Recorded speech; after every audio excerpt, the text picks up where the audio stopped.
বন্ধুসকল আপোনালোকক আকৌ এবাৰ স্বাগতম জনাইছোঁ মোৰ এইটো ভিডিঅ'ত। বন্ধুসকল, আপুনি যদি এজন PM কিষাণৰ বেনিফিচিয়াৰী হয়, নিশ্চয় আজিৰ ভিডিঅ'টো আপোনাৰ বাবে অতিকৈ গুৰুত্বপূৰ্ণ, কিয়নো PM কিষাণ সন্মান নিধি আঁচনিত আৰু এটা নতুনকৈ আপডেট আহিছে, যিটো আপডেট আপোনালোকৰ জনাটো অতিকৈ দৰকাৰী। এজন PM কিষাণৰ হিতাধিকাৰী হয় আৰু আগতে PM কিষাণৰ পৰা টকা পাইছিল, কিন্তু এতিয়া টকা নাপায়। টকা নোপোৱাৰ বহুকেইটা কাৰণ আছে, তাৰ ভিতৰত যিটো আপডেট আহিছে নতুনকৈ, এইটো আপডেটৰ বিষয়ে এইটো ভিডিঅ'ত আলোচনা কৰিম। আপোনালোকে ভিডিঅ'টো স্কিপ নকৰি প্ৰথমৰ পৰা শেষলৈ চাই থাকিব। প্ৰথমতে ইয়াৰ বাবে মই PM কিষাণৰ ষ্টেটাছটো অপেন কৰিব লাগিব। বন্ধুসকল, ইয়াত আপোনালোকে দেখিবলৈ পাইছে যে মই PM কিষাণৰ ষ্টেটাছটো অপেন কৰিছোঁ। ইয়াত আপোনালোকে দেখিবলৈ পাইছে লেটেষ্ট ইনষ্টলমেণ্ট ডিটেইল 15। ইয়াত 15 ইনষ্টলমেণ্টটো এতিয়ালৈকে পোৱা নাই। আপোনালোকে যিসকলে এতিয়ালৈকে 15 ইনষ্টলমেণ্ট নাইবা 12, 13, 14 ইনষ্টলমেণ্ট নাপাব পাৰে। নোপোৱাৰ কাৰণ কেইবাটাও হ'ব পাৰে। প্ৰথমতে আপোনালোকক দেখুৱাই ল'ব বিচাৰিছোঁ। ইয়াত চাওক, সকলো ঠিকেই আছে। লেণ্ড ছেটিং ইয়েছ, আদাৰ bank account setting status yes, EKYC সকলো ঠিকেই আছে। তথাপিও কিন্তু ইয়াত 15 নম্বৰ যিটো ইনষ্টলমেণ্টৰ টকাটো সোমোৱা নাই। তো কিহৰ বাবে সোমোৱা নাই, আপোনালোকৰো এনেকুৱা হ'ব পাৰে। ইয়াত চাওক, দেখিবলৈ পাইছে আপডেট ইউৰ ডিটেইলছ। এইটো কি? এইটো নতুনকৈ আহিছে।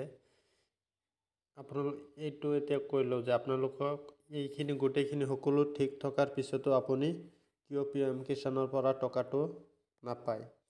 ইয়াৰ বাবে আৰু এটা কাৰণ হ'ল, ধৰক আপুনি যদি PM কিষাণৰ EKYCটো ঠিকেই কৰিছে, 1 বছৰ 6 মাহ আগতে কৰিছে, কিন্তু আপোনাৰ পিছত ধৰক EKYCটো কৰাৰ পিছত যদি আপোনাৰ কিবা আধাৰ কাৰ্ডৰ নাম কাৰেকশ্যন কৰিছে, নাইবা এড্ৰেছ চেঞ্জ কৰিছে, নাইবা আপোনাৰ বয়সৰ কিবা ভুল থাকিলে আপুনি চেঞ্জ কৰিছে, ধৰক আপোনাৰ আধাৰ কাৰ্ডৰ যিকোনো চেঞ্জ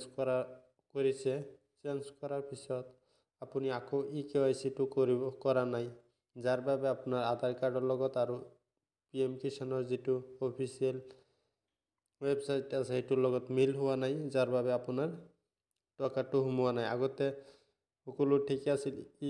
PM কিষাণৰ আগতে ঠিক আছিল, সেইবাবে আপুনি আগতে টকাখিনি পাইছিলে। আৰু এতিয়া আপোনাৰ আধাৰ কাৰ্ডটো চেঞ্জ কৰাৰ বাবে কিবা ডকুমেণ্টছ, এড্ৰেছ চেঞ্জ হওক, নাইবা আপোনাৰ নাম চেঞ্জ হওক, নাইবা আপোনাৰ বয়স, যিকোনো চেঞ্জ হ'ব পাৰে।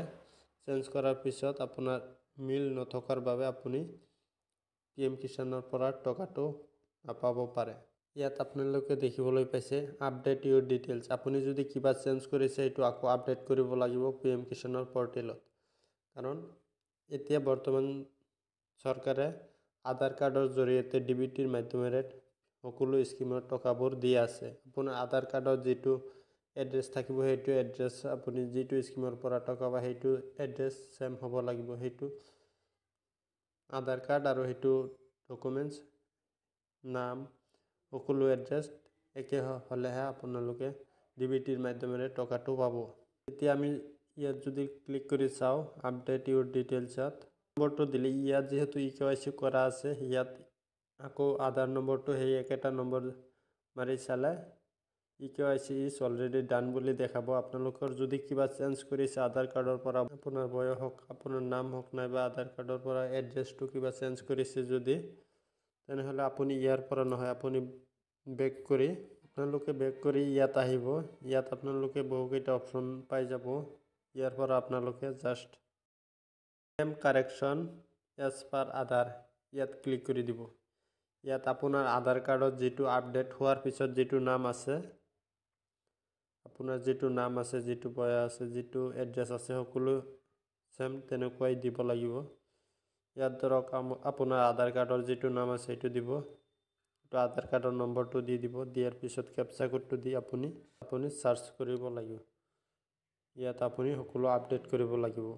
তো বন্ধুসকল, আজিৰ ভিডিঅ'টো ইমানেই। ভিডিঅ'টো ভাল লাগিলে ভিডিঅ'টোত এটা লাইক কৰি দিব, আৰু আপুনি এনেকুৱা ধৰণৰ নিত্য নতুন আপডেটসমূহ সকলোতকৈ আগত পাই থাকিবলৈ মোৰ চেনেলটো ছাবস্ক্ৰাইব কৰিব, আৰু যদি ফেচবুকত চাই আছে মোৰ পেজটো ফ'ল' কৰি লগতে ভিডিঅ'টো আপোনাৰ বন্ধুসকললৈ এটা শ্বেয়াৰ মাৰি দিব। তো আজিৰ ভিডিঅ'টো ইমানেই। লগ পাম আৰু এটা নতুন ভিডিঅ'ত। তেতিয়ালৈকে ভালে থাকক তাৰে কামনা কৰি আজিৰ ভিডিঅ'টো ইয়াতে সামৰিছোঁ। Bye bye.